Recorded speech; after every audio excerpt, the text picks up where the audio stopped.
All right. Hi, everyone. So welcome to Mind the Bleep's final year session on endocrine emergencies. I'm Serena. Currently, I am working as an F2 in the Southwest, and I'm one of two endocrine leads for the final year team. So today we're going to be covering endocrine emergencies, and it shouldn't take any longer than an hour, and we'll just go through some of the most common endocrine emergencies that you might be asked about in your final year exams, and hopefully cover most of the high yield content and information, and with some little bits of extra information if needed, just for practical kind of things, just as you're going into F1 next year. Fine, so we're mostly going to be going through some cases. So start off with a case. We've got a 20-year-old gentleman presenting to A&E with nausea, vomiting, and abdominal pain. A bit more about the history. They've got diarrhea, nausea, and vomiting for the past 3 days after eating a takeout meal. And today they've vomited about 3 times with ongoing nausea. Diarrhea stopped though, but they're not really able to keep anything down. When you ask a few more questions, you realize that in the preceding kind of month, he's also been having polydipsia, polyuria, and nocturia, and some of his family members have noticed some weight loss as well. Past medical history and drug history, nothing really. Social history, he doesn't really smoke, he only drinks a bit of alcohol for social events, he's a full-time student, and no recreational drug use. And the only family history the patient knows about is that his mum has celiac disease. All right, so on examination, you examine this patient, you do an A to E. So airway is fine, chest is clear, but you hear some Kussmaul's breathing. And then you listen to the heart sounds, that's all right. CRT is fine, GSCS is fine, pupils are equal and reactive to light. Seem a bit dry, so reduced skin turgor. Abdomen soft, but there's kind of generalized tenderness throughout. Just no matter where you press, he's a little bit tender. But you can hear bowel sounds and nothing to find in the legs. So vitals, heart rate is 97, blood pressure a little bit on the low side, but not too bad, 106/71, respirate 28, oxygen sats are 100% on room air, and temperature is 37.1. So going from what you've been told, what investigations would you request? And hopefully you're thinking about getting a VBG quick and easy. You can get the results straight away, and you realize that the pH is 7.15, PaO2 is 11.8, PaCO2 is 2.7, HCO3 11.0, potassium is 5.1, sodium is 128. You check glucose, it's 25.1, ketones 3.5. And you can also consider extra things like a chest x-ray, ECG, bloods, any cultures you might want to take in case you're worried about an infection of some kind. So what do you think is going on from this little vignette? Well, hopefully you've worked out that this is diabetic ketoacidosis. And the criteria for this, there are 3 main kind of points. So firstly, you need to have a blood glucose of more than 11 or known diabetes. They need to have raised ketones, so that's generally 3 or more in the blood or 2+ in the urine.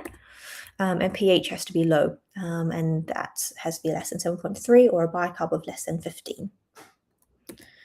Okay, so it's all fine and well to kind of realize that we've got a DKA going on, but a really important question is finding out, okay, what's actually precipitated the DKA? So what's caused it? So the most common thing would be infection. Inadequate insulin therapy, you see that quite often. Any other kind of insult like MI, pancreatitis, and then we've got your drugs. So steroids, thiazides, and SGLT2 inhibitors. So things like dapagliflozins, empagliflozins, any of the gliflozins essentially. And what's actually happening in the background? So what actually happens in DKA? So we get decreased insulin action, and we have increased hormones that counter-regulate insulin. So these are things like glucagon, catecholamines, your cortisol, your growth hormone. And all of this contributes to increased glucose, hyperglycemia, and volume depletion. So patients will tend to be very dry, very dehydrated, and electrolyte imbalance. The next thing that happens is you've also got increased gluconeogenesis, and you're not using your glucose well in the peripheral tissues. So you get hypoglycemia again, and you get hyperosmolarity. So again, dehydration. And your decreased insulin means that you're going to be releasing free fatty acids from your adipose tissue, and that's essentially lipolysis. Then you get hepatic fatty acid oxidation and formation of your ketone bodies, and that's why you get raised ketones and acidosis secondary to that. So management, I'm sure you all know it's insulin and fluids, but which one do we do first? And so fluids are always the priority. And I'm sure, that's probably been hammered into you at some point, but why exactly are fluids kind of the priority over insulin? So the first point is that it restores your circulatory volume. So as we've mentioned, everything that goes on in DK in the pathophysiology is going to dehydrate you significantly. The second point is that actually you can reduce the amount of glucose just by hydration itself. The reason for that is because you're improving the renal function, and that will mean you're going to be excreting more glucose. It also avoids any dangerous shifts in the metabolism, and that can exacerbate, severe hyponatremia and dehydration. And also prevents fatal hypokalemia because insulin drives potassium into cells, as I'm sure you're all aware, and also helps to clear the raised ketones and the acidosis. So then next you have your fixed rate insulin infusion at 0.1 units per kilogram per hour. So as an example, say we've got a 60 kilogram patient, this would be about 6 units per hour. That would be what you would want to prescribe for that patient. And always remember to find out whether the patient is already taking any long-acting insulin, because that's definitely something you'd want to continue. If they're taking short-acting insulin or anything else in between, that can be stopped, but long-acting insulin should continue, and you prescribe the fixed-rate insulin infusion the same, so at 0.1 units per kilogram per hour. Then the next thing to remember is you mustn't forget potassium replacement. So as we said, insulin drives potassium into the cells. So if you don't give any extra potassium, patients are going to get extremely depleted. So if they're above 5.5 for whatever reason, you don't need to do anything, but usually they will be on the lower side. So anything between 3.5 to 5.5, you want to replace with 40 millimoles per liter. And if it's anything less than 3.5, that's quite worrying, and I would escalate at that point for sure. Then you're going to need cardiac monitoring with all the potassium you're giving, and also just because of your concerns about electrolyte imbalance. And the reason for that is because of the increased risk of arrhythmias. Then don't forget the precipitating illness. So that's really important. If you don't treat what's actually causing the DKA, no matter what you do, the patient is still going to be unwell. So if the DKA is caused by an infection and you're not treating that infection, or you're not treating that sepsis, then they're not really going to get better. So that's all, fine and well. We've started our management, but how do we know things are going in the right direction? How do we know, we don't need to do more, we don't need to escalate? And I feel like this is something that's not often kind of taught. Everyone gets taught about the fixed rate insulin, 0.1 units per hour per kilogram, but what happens next? So these are our targets, really. So as per our criteria, we've got 3 targets that we need to meet. So ketones need to fall by 0.5 millimole per liter per hour. Your venous bicarb needs to increase by 3 millimole per liter per hour. And we want our glucose to be decreasing by 3 millimole per liter per hour. If any of these criteria are not met, then you're going to need to increase your insulin infusion, and you increase that by 1 unit per hour increments at a time, and then you reassess an hour later and make sure you're meeting those targets again. So if we go back to our example of our 60 kilogram patient, if they're not meeting one of those 3 targets, then we would need to increase the fixed rate insulin from 6 units per hour, which is what they were having, to 7 units per hour, and then you would check again. And if that's still not working, then you would increase to 8 units per hour, and so on. So, as you can see, because we've got strict targets that we need to meet, patients in DKA need to have very close monitoring. So generally, for the first 6 hours, we would want to be repeating, capillary blood glucose and ketones hourly. And then we want VBGs every 2 hours or so to check electrolytes. And, of course, if things aren't getting better, if the patient's unwell, you might want to be doing that more frequently. So we've started all of that. Patient is meeting their targets. When do we stop the fixed rate insulin infusion? At what point do you take patients off this treatment? So once the DKA is resolved, we stop the fixed rate insulin. So you remember our criteria. That would mean their ketones drop to less than 1 millimole per liter, or their pH is above 7.3, or their bicarb is not too low, so above 18. If the patient is not eating or drinking still, but biochemically they're better, then we continue with variable rate insulin infusion. Okay. If they are eating and drinking, then you can just put them onto subcutaneous insulin, whether that's their normal regime, or if this is a first presentation, then you would just start them on a dose depending on what the diabetes team suggests. All right. Complications of DKA, so cerebral edema from all of the electrolyte shifts and imbalances. You can get pulmonary edema, and that tends to be because of an iatrogenic cause. So we're the ones giving so much fluid that patients can go into pulmonary edema. And I have seen really complicated situations where a patient might be in heart failure, decompensated heart failure, but also be in DKA. And that's extremely difficult to maneuver around because you need to give them fluid, but you also can't overload them excessively. Hypokalemia, like we spoke about, and hypoglycemia impact if you give them too much insulin, and they're at an increased risk of VTE, so thromboembolic events. So an alternative differential we may have had initially before getting the ketone result might have been HHS, so hyperosmolar hypoglycemic state.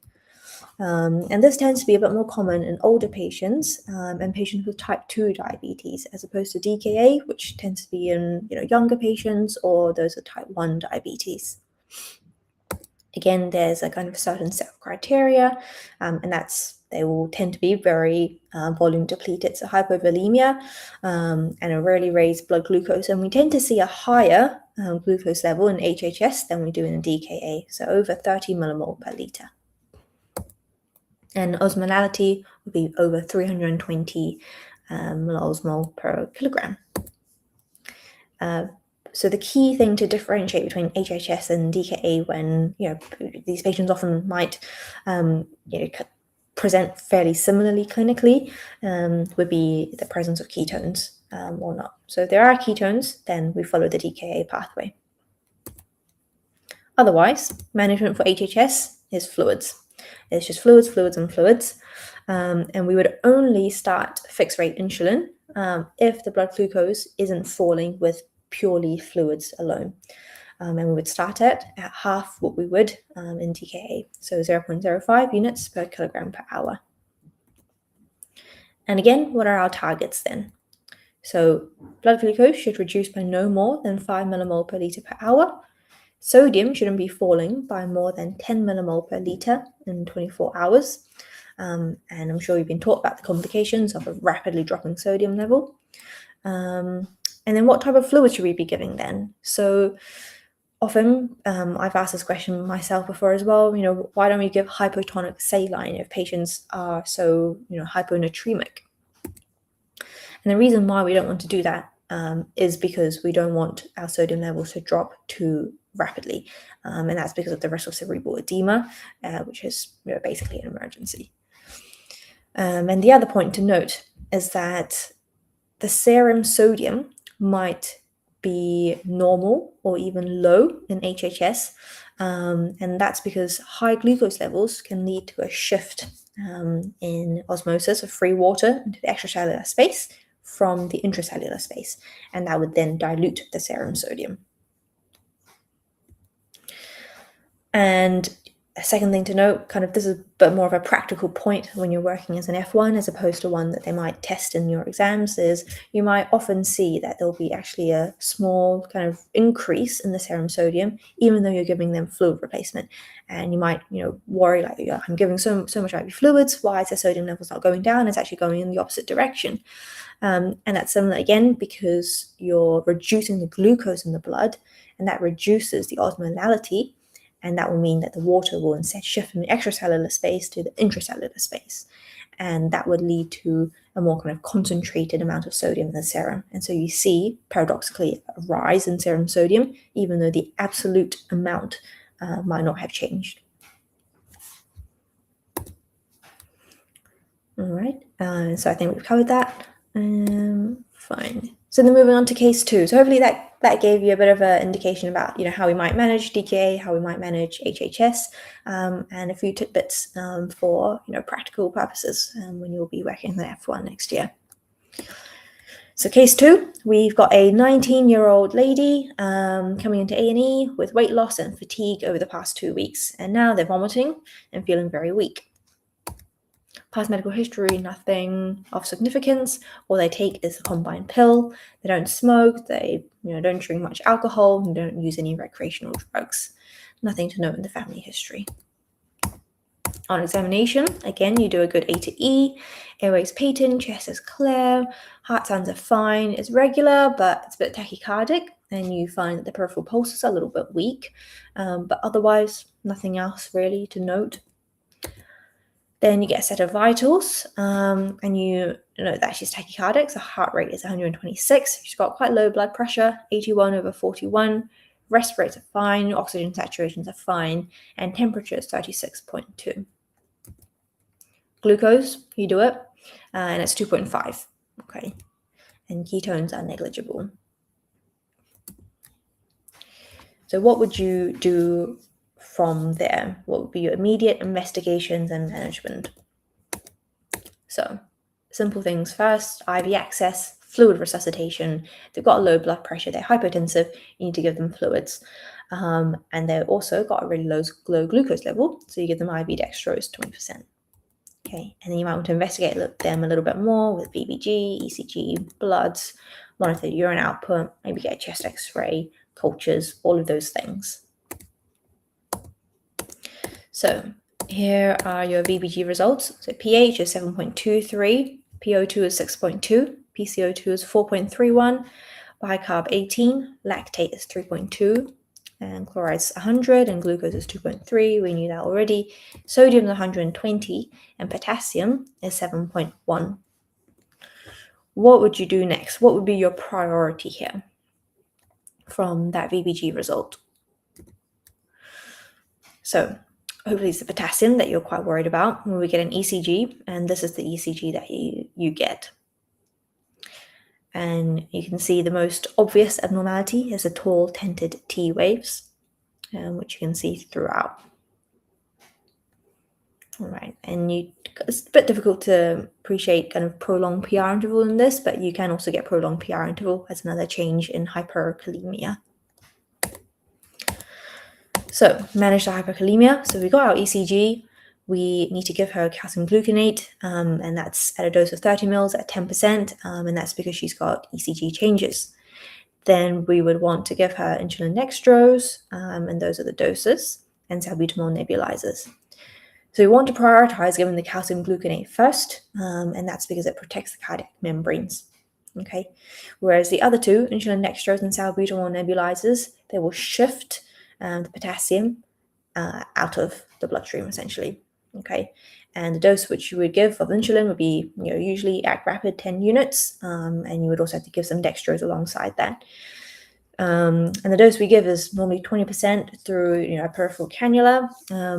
Very rarely would you kind of give 50%, and that would have to be through a kind of large central vein, although that does, I think, probably depend from trust to trust.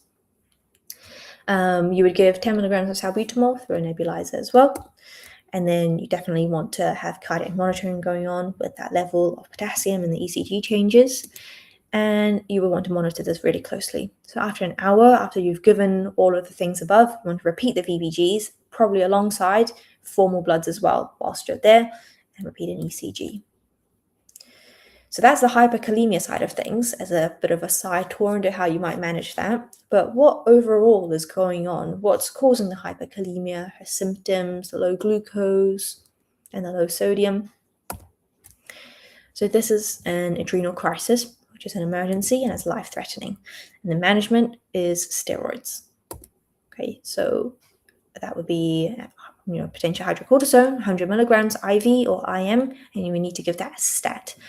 And this isn't something that you would necessarily need to wait on. If you're even thinking about adrenal crisis, just give it. You don't need to wait for bloods to come back or any further investigations or cortisol levels. Just give the steroids if you're worried. Okay, and then after that, you will want to continue at a dose of 200 milligrams every 24 hours. You want to monitor your blood pressure closely, the glucose levels closely, and also the electrolytes. So what is the physiology of the adrenal gland then? So this is a bit of a complicated slide, but a really easy way to remember is if we start from the outside to the inside of the adrenal gland, we've got the zona glomerulosa on the outside, and then as we go further in, we've got the zona fasciculata, the zona reticularis, and then the medulla. And a really quick, easy way to remember which hormones are produced in which layer, which a consultant told me when I was a medical student, which has stuck, is we get sweeter as we go from the outside into the inner layer. So we started with water, so mineral corticoids like aldosterone, and then we have glucose, which is kind of sweeter than water, glucocorticoids, so cortisol and all those things, and then we have the sex hormones, okay, so androgens and so on. Bit of a crass way to remember it, but it works. So that's a good way to remember. Okay, so what's actually happening in an adrenal crisis? So we've got depletion of cortisol. We don't have enough steroid in the body, and that will prevent your vasoconstriction, and that's why you have low blood pressure, and you also have reduced gluconeogenesis and hypoglycemia as a result. You also have your depletion of your aldosterone, and that leads to reduced sodium reabsorption, which is why you have low sodium, and it also reduces potassium excretion, which is why you have high potassium levels. Now, what are the causes of adrenal crisis? So again, you have a patient in adrenal crisis, but that's not enough just to stop there. We need to ask ourselves, why is this patient having an adrenal crisis? And again, infection, trauma, surgery, just stress of any kind, medication, patients who might be stopping their steroids abruptly or not taking enough steroid or missing doses, this can happen, or adrenal mets, adrenal hemorrhage, but those tend to be a little bit more rare. All right, so that's a quick kind of tour through adrenal crisis. Now we'll move on to case 3. So we've got a 32-year-old lady, holidaymaker, brought to A&E by her family because of severe agitation and confusion, high fever, palpitations, vomiting, and diarrhea. A lot of vomiting and diarrhea in these cases. So the family explained that last week she was diagnosed with a chest infection and given some antibiotics, but otherwise was fine, and they came on holiday. So past medical history, Graves, and the only medication she takes is carbimazole, but because she went on holiday, she forgot to bring some of her meds and missed a few doses. On examination, you do another ATE, airway's okay, rest rate is quite elevated, 28, you can hear crackles in the left base, oxygen sats are not too bad, 94%, heart rate is, she's very tachycardic, 165, she's got a irregular rhythm, blood pressure is low, GCS is 14 out of 15, she's a little bit muddled, not quite fully there, and she's very dry, and she's also sweating, she's got tremors, and you notice some exophthalmos as well, so bulging of the eyes. You do a TSH, given her history and her missing her medications, and it's undetectable. Okay, and T4 and T3 are extremely elevated. This is her ECG. So I'll give you guys a second to have a think about what that might be. And hopefully you can identify that it's irregularly irregular. P waves are really difficult to see, so she's an AF as well. So what's going on? Thyroid storm. Okay, so this is very rare, but it's a life-threatening complication of thyrotoxicosis. And we tend to see this in patients with thyrotoxicosis already, so poorly controlled thyroid conditions, and it's quite rarely seen as a presenting feature. There tends to already be a history, a background to begin with. And again, what's causing the thyroid storm? So often thyroid or even non-thyroid related surgery, just an operation in general, can cause a lot of stress on the body, any trauma, again, infection. And in some cases, giving them an acute iodine load, so for example, contrast, which you might use in CTs and so on. And management now. So beta blockers to manage the symptoms and block the peripheral effects of the thyroid hormone. So often we might use IV propranolol. Anti-thyroid drugs, so things like methimazole or propylthiouracil, and that blocks new hormone synthesis. And so it prevents, you producing any more thyroid hormone and worsening the situation. And then you can give them Lugol's iodine, and that prevents any further thyroid hormone release again. And steroids are extremely helpful in thyroid storm. And the reason for that is because it reduces the peripheral conversion of T4 to T3. So T3 is your active metabolite, and this blocks that conversion from happening. And then again, you want to treat the underlying precipitating event. Okay, and manage any other symptoms that they might have. So, just the usual things. If they're hypotensive, give them fluids. All right, so moving swiftly on to case 4. So this is an 82-year-old lady brought into A&E from the GP with reduced consciousness. They've been a bit forgetful, a bit of confusion for the past couple of weeks, and it was the family who actually brought the patient into the GP because they were worried about potential dementia. She was previously quite well though, and not really passing a urine or stool for the past day. Past medical history, got a bit of an AF, stable angina, otherwise pretty good for an 82-year-old. And her drug history, she takes bisoprolol, Satin, Ramipril, she's got a GTN spray, and she was on Apixaban for the AF. So here are the obs. So heart rate is 53, the rest rate is 12, blood pressure is 152/87, oxygen sats at 93%, and temperature is 35.9. You do a glucose, it's 5.8. GCS is 13/15. And you do a brief examination and you notice diffuse non-pitting edema. You look a bit more carefully and you notice that her nails are a bit cracked and brittle, and she's quite drowsy. You can rouse her, but only for a few seconds, and then she'll drop back off to sleep. So what are our differentials? An elderly lady coming in with confusion. There can be lots of different differentials. So trauma, was there any kind of fall beforehand? Has she had a stroke? Could this be hypoactive delirium caused by something else, some kind of trigger? Have we checked her electrolytes? Could this be an infection? So lots and lots of different things. But some key things to note in her OBS was the bradycardia and also the low temperature. Okay. So you do an ECG, and again, that confirms sinus bradycardia. You do an ABG, and you notice type 2 respiratory failure. And here you get your thyroid levels. Okay, so T4 is 1.1, TSH is 12. So what do you think is going on? All right. So this is myxedema coma. Okay, again, rare but life-threatening situation. And in myxedema coma, you would get similar things to what this case has come in with. Okay, so hypothermia, low temperatures, low glucose, hypoventilation, and actually this tends to be the cause of death in patients with myxedema coma. Okay, it's usually the type 2 respiratory failure that will contribute to their mortality. And then hyporeflexia as well, non-pitting edema, you might see some pretibial myxedema, and you also might see some signs of chronic hypothyroidism. So obesity, constipation, thin dry hair, low mood, muscle pain, myositis.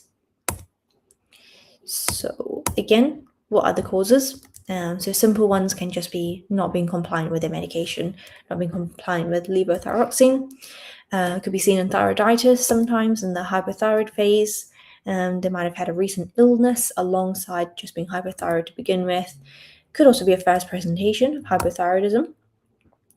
And how would you manage this? Okay, so this is life-threatening. This patient needs ITU input or support, and they will need to be treated with IV levothyroxine that's titrated up slowly.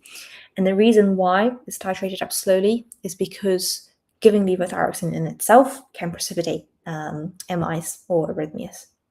Okay, and if you think back to our patient in the thyroid storm, that's what they had, right? We were worried about an arrhythmia, or in fact, that patient had AF. Treat with IV hydrocortisone, and again, you're preventing the conversion of T4 to active T3. Okay, so now we'll just cover briefly kind of hypoglycemia, just because it's been mentioned in a few of the different cases.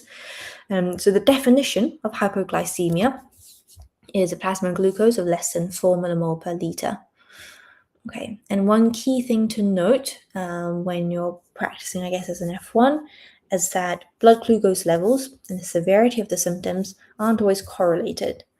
Okay, and that's especially the case in patients with diabetes. They might not be hypo-aware, so they might not be able to feel when they have low glucose. And that can be extremely dangerous because they can just suddenly collapse when their glucose drops, to life-threatening levels, essentially. And the effects of hypoglycemia can be kind of divided into two separate categories. So the first one is neuroglycopenic effects, and that's due to insufficient supply of glucose to the brain itself. And that usually occurs at a level of less than 2.8. Okay, so you might have things like difficulty speaking, poor concentration, a focal neurological deficit, headaches, nausea and vomiting, seizures, coma.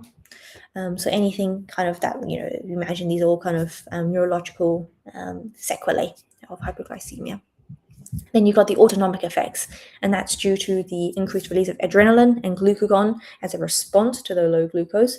And that you typically see these symptoms at less than 3.5 millimole per liter. Okay, so these are things like being a bit shaky, a bit anxious, sweating, palpitations and tachycardia. And I'm sure we've all felt these symptoms at some point in our life when we've missed lunch or had a bit of a late lunch. Okay. So what are the causes of hypoglycemia then? So this is quite a useful mnemonic. So explain. So it could be an exogenous cause. So if we're giving lots of insulin. Pituitary cause. You might see this in liver failure, in Addison's, as we mentioned about adrenal conditions. Alcohol as well can drop your glucose levels. Insulinomas and neoplasms. And management. So management is pretty straightforward. If they are awake, they're able to swallow, you're not worried about their swallow, you can just give them something to eat. Something quick acting like juice, glucogel if you're in hospital. And they're not able to swallow and you've got IV access, then you can just give them IV glucose, 10% or 20%, depending on how bad the hypoglycemia is. If they're unable to swallow and you also don't really have IV access and you need to increase their glucose immediately, then you can give IM glucagon 1 milligram. Okay, and then once the patient has recovered clinically and glucose levels are a little bit higher, you can give them a long-acting carbohydrate, so something like toast and white bread or something along those lines. And because this is an endocrine talk, we'll focus a bit on insulinoma, just a brief kind of slide on it as one of the causes of hypoglycemia. Okay, so what is an insulinoma? Essentially, it's a neuroendocrine tumor that comes from the beta cells in the pancreatic islets of Langerhans, so where your insulin comes from. Okay, and your symptoms would be those that you might get when you inject too much insulin. So hypoglycemia, rapid weight gain, right? And those are also the side effects of giving insulin exogenously. And how you can kind of determine whether somebody has an insulinoma is something called the Whipple's triad, okay? So this is when people have symptoms of hypoglycemia, so some of the symptoms we spoke about before, and this tends to happen especially after fasting or exercise. If alongside that, when they have those symptoms, you check the blood glucose and it is indeed low, and then these symptoms resolve when their glucose levels normalize. and that's a Whipple's triad. And yeah, that points towards insulinoma. And in cases where you have insulinoma, you would have high insulin levels and high C-peptide levels. And the reason why that's important is because that will tell us that the insulin, the increased amount of insulin in someone, is from an endogenous source. So they're creating it themselves because they've got a tumor that's producing too much insulin, as opposed to someone injecting themselves with too much insulin. Okay, and the reason why we can tell that is because C-peptide is essentially a breakdown product. So C-peptide plus insulin is what happens when proinsulin breaks down. Okay, so initially you'll have proinsulin, and then through a series of enzyme reactions that forms insulin, and you also get your C-peptide. Okay, but you would only have proinsulin if you're producing your own insulin. If you're injecting insulin, you're skipping that process completely, so you wouldn't have any C-peptide being produced. So you would see high insulin levels, but normal or low C-peptide levels. Okay, so that was a quick kind of whistle-stop tour through a few different cases covering the main endocrine emergencies. And then we touched a little bit on something a bit more rare, so insulinoma right at the very end. So thank you for listening. Here is a link to the webinar feedback, so really appreciate any feedback you might have. I think there should also be a link to the under the YouTube title. I assume that's where most of you are listening from. And that's the end. So thank you for your time.